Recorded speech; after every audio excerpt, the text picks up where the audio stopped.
It was supposed to be a fresh start. After years of grinding away as a landscape architect in a cramped urban office, I'd finally landed a dream gig with Emerald Fields Design, a small but ambitious firm that had just snagged a lucrative contract to overhaul the public parks in Crestwood County. The job came with a decent pay bump, a flexible schedule, and the occasional need to bring my work truck home in an unassuming gray Dodge Ram with the company logo stenciled on the doors. I'd recently moved into Pine Hollow Acres, a suburban enclave about 20 miles outside the city, with manicured lawns, matching mailboxes, and a homeowners association that seemed to take its role as neighborhood overlord far too seriously. I figured I'd keep my head down, do my job, and enjoy the quiet life. That plan lasted exactly 3 months. The trouble started with Eleanor Voss, the HOA president and undisputed queen of Pine Hollow. She was in her late 50s, with a sharp platinum bob that looked like it had been sculpted with a ruler, and a wardrobe of pastel cardigans that screamed, "I'm in charge." Her oversized sunglasses, perpetually resting on her head like a crown, were as much a part of her identity as the clipboard she carried during her infamous patrols. I'd heard whispers about her from my neighbors how she'd once fined a family $50 for leaving a tricycle in their driveway overnight, or how she'd threatened to sue a retiree over a slightly overgrown hedge. But I'd managed to avoid her wrath. Until the truck. It was a Tuesday evening when I pulled into my driveway after a long day sketching layouts for a new park pavilion. I was too tired to maneuver the Ram into my garage, so I left it parked outside, figuring one night wouldn't hurt. Big mistake. The next morning, I found a neon yellow notice taped to my front door, the kind of aggressive signage that screams petty authority. Violation notice, it read in bold caps. Per Section 8.2 of the Pine Hollow Acres HOA bylaws, commercial vehicles are not permitted in residential driveways. Remove the vehicle within 24 hours or face a $50 daily fine. I frowned, peeling the paper off the door. My truck wasn't some hulking semi or a neon-lit delivery van. It was a standard pickup with a discreet logo. I dug out the HOA bylaws from a moving box I hadn't unpacked yet and scanned the section in question. It defined commercial vehicles as anything over 12,000 pounds or used for freight. My Ram didn't even come close. I fired off a polite email to the HOA board, explaining the discrepancy and attaching a photo of the truck for good measure. "I'd be happy to discuss this if there's any confusion," I wrote, keeping it diplomatic. I didn't expect a reply from Eleanor herself. By noon, her response landed in my inbox, dripping with the kind of passive-aggressive venom that only comes from someone who relishes power. "Dear Mr. Carter," it began. My name was Daniel Carter, by the way. "While I appreciate your attempt to interpret our rules, the board has long established that any vehicle bearing commercial markings violates the aesthetic standards of Pine Hollow. You have 48 hours to comply, or the fines will begin. Regards, Eleanor Voss, HOA President." Aesthetic standards? That wasn't even in the bylaws. I wasn't about to let this slide. I replied, requesting documentation of this so-called established precedent. Her response was curt. "It's common knowledge among compliant residents. No further clarification will be provided." When I asked to attend the next board meeting to appeal, she claimed it was fully booked with urgent community business, a dodge so transparent I could have laughed if I wasn't so annoyed. For the next few days, I squeezed the truck into my garage, shoving aside boxes and an old bike to make it fit. It was a hassle, but it bought me time to strategize. That's when I started talking to my neighbors. Turns out, I wasn't Eleanor's first target. Paul, a grizzled ex-cop who lived across the street, told me she'd hounded him for months over a flagpole he'd installed to fly the American flag apparently. It was 2 inches taller than the HOA's maximum height. Then there was Lila, a single mom who ran an online boutique. Eleanor had slapped her with fines every time a courier dropped off packages, claiming it constituted commercial activity. The more I heard, the clearer it became. Eleanor wasn't just enforcing rules, she was waging a one-woman war against anything that didn't fit her pristine vision of suburban utopia. The real escalation came a week later. I'd been out late overseeing a sod installation at one of the park sites, and when I got home around midnight, I parked the truck in the driveway without a second thought. Exhaustion had dulled my vigilance. At 7 a.m., I stepped outside with a mug of coffee, ready to head back to work, and stopped dead. The truck was gone. My first instinct was Theft Pine Hollow was quiet, but no place is immune to crime. I dialed 911, pacing the driveway as I gave the dispatcher the details. Gray Dodge Ram, company logo, last seen 8 hours ago. An officer arrived within 20 minutes, a young guy named Officer Hayes with a notepad and a skeptical squint. "Walk me through it," he said, jotting notes as I explained. I showed him the initial HOA notice, figuring it might be relevant. He frowned, flipping through his tablet. "Hang on. This wasn't stolen. It was towed. Got a report here. Says your HOA requested it at 6:15 this morning." I stared at him, my coffee going cold in my hand. "Towed? From my own driveway? They can't do that." Hayes shifted uncomfortably. HOAs have some leeway, but they're supposed to give notice, usually a final warning or a tow order. You get anything like that? I shook my head. Just the one notice from a week ago.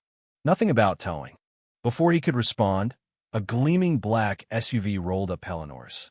She stepped out, clipboard in hand, her smile so smug it could have curdled milk. "Good morning, Daniel," she chirped, her tone syrupy with fake concern. "I see you've noticed we've resolved your little parking issue. Your vehicle's been relocated to our community holding lot. You can retrieve it after settling your fines $350 so far and signing a compliance agreement." My jaw tightened. "You tow my truck without warning? That's my livelihood, Eleanor. I need it for work today." She waved a manicured hand. "We've warned you repeatedly. Section 14.1 of the bylaws authorizes enforcement action for ongoing violations. Pay up and you'll get it back." "Where's this community holding lot?" I pressed, trying to keep my voice steady. Her smile widened, predatory now.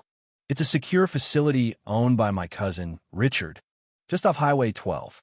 Retrieval fees, $250, plus the fines. Cash or check only." That's when the pieces started falling into place. This wasn't about rule sit, it was a shakedown. I nodded, forcing a calm I didn't feel. "Thanks for the info." She drove off, and I turned to Officer Hayes, who'd been listening silently. She just admitted to towing my truck to her cousin's private lot and demanding payment. "That's not legal, is it?" Hayes rubbed his chin, his expression hardening. "If they took it without proper notice or a court order, they're holding it for ransom on private property, not zoned as an impound yard. No, that's not legal. That's theft with extra steps." He pulled out his radio, muttering something about escalating the call, and told me to sit tight. An hour later, 2 more cruisers pulled up, this time in front of Eleanor's house, 3 doors down. I watched from my porch as officers knocked on her door.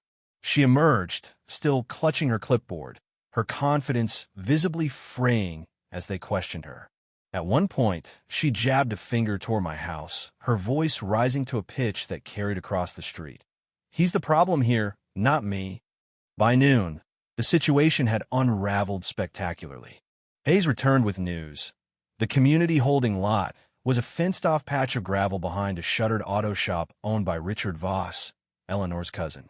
My truck was there, along with Lila's minivan and an old sedan belonging to Paul's buddy, Mike, who'd been fined for parking a boat trailer last summer.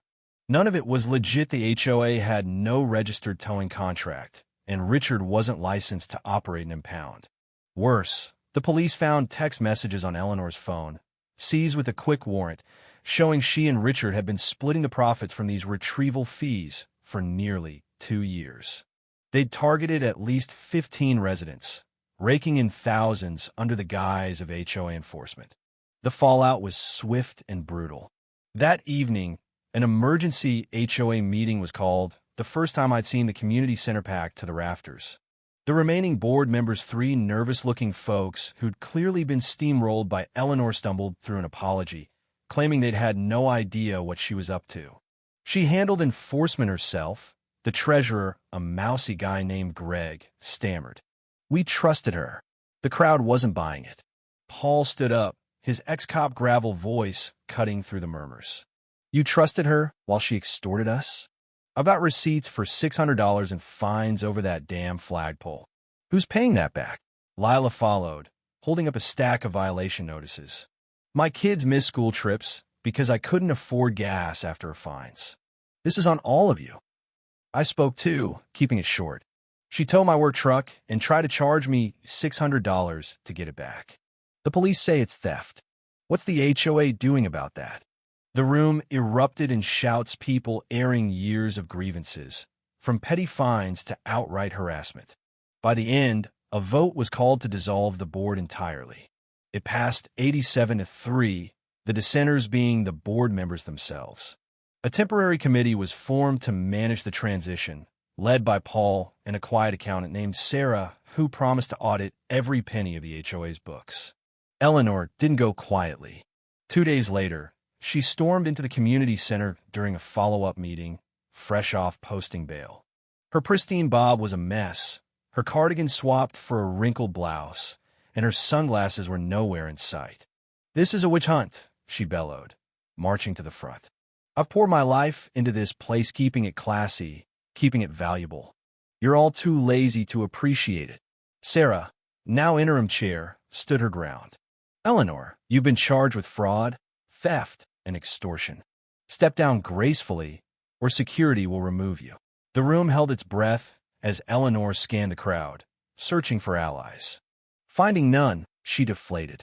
"My husband's a lawyer," she muttered, almost to herself. "He'll fix this. You'll see." She didn't make it to the door before Paul called out, "Tell your husband to check the bylaws. No criminals on the board." A ripple of laughter broke the tension, and Eleanor fled, her heels clacking on the tile. The next week, my truck was back in my driveway, no fines, no fees, courtesy of the HOA's new leadership scrambling to avoid lawsuits. Eleanor's house went up for sale a month later, her real estate empire crumbling under the weight of legal fees and public disgrace.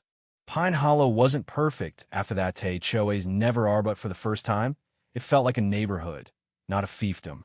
And I learned a valuable lesson. Never underestimate the power of a clipboard-wielding tyrant, the fury of a community pushed too far. If you were the one in this story, how would you react? Would you stand up and fight back, or accept the unreasonable pressure and control from the HOA? Share your thoughts in the comments below. And don't forget to subscribe, like, and share this video with more people. Your small action gives us the motivation to keep bringing you more intense and engaging stories. Thanks for watching, and we'll see you in the next video.